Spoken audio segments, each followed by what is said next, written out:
La tos de las perreras es una enfermedad muy frecuente que se transmite directamente de un perro a otro.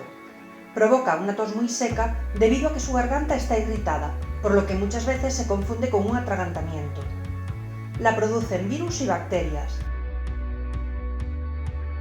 Aunque es una enfermedad que remite en 5 o 7 días, dependiendo de algunos factores como razas, enfermedades previas, edad avanzada o insuficiencia respiratoria, lo que podría ser un cuadro leve, aunque molesto, se puede complicar y derivar en algo grave. La tos de las perreras reaparece con la llegada del frío. La época de mayor incidencia es el otoño y se producen brotes en invierno. Es una enfermedad que se transmite rápidamente.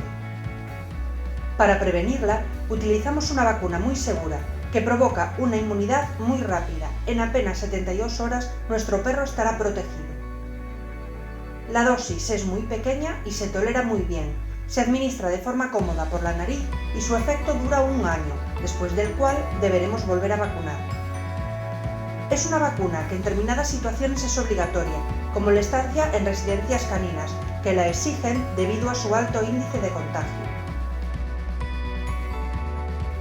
Recomendamos totalmente la vacunación contra la tos de las perreras, ya que su utilización es muy sencilla y sus beneficios más que sobrados.